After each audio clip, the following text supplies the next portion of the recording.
Hello, Sarah of SEK Handmade here, and today I'm going to share with you how to change colors smoothly when working the center single crochet. Let's go!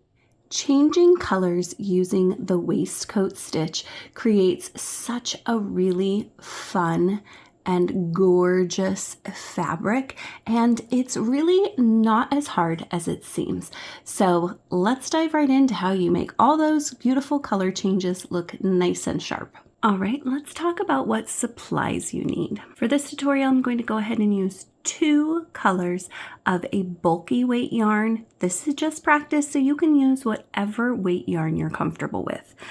Generally speaking, for working color work, you tend to want to go up a size or 2 from the hook size you would normally use, just because the center single crochet tends to be a little bit of a tight stitch, especially if you are a tight stitcher. While I might normally go up even a little bit higher, I'm going to go ahead and use a K 10.5 6.5 millimeter hook for this.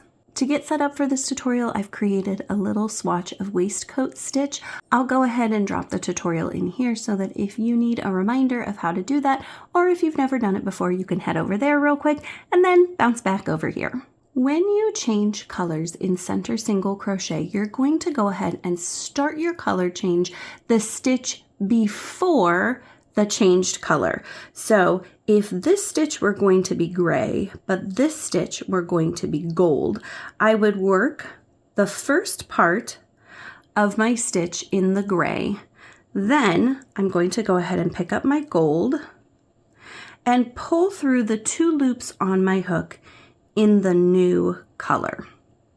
Then I can go ahead and work the indicated number of stitches, or however many stitches you want.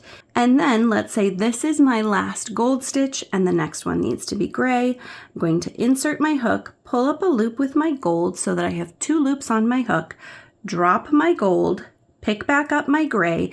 You want to be careful not to yank on this too hard, or you might end up puckering your fabric. Then I'm just going to yarn over, pull through the 2 loops with my new color, and move on in the new color. And there you go. Isn't she gorgeous?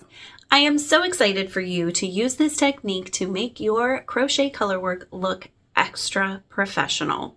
If you love this video, I would like it if you would subscribe, turn on notifications, check out my other color work tutorials. I know you're going to find them super helpful. Thank you so much for joining me today, and happy crafting.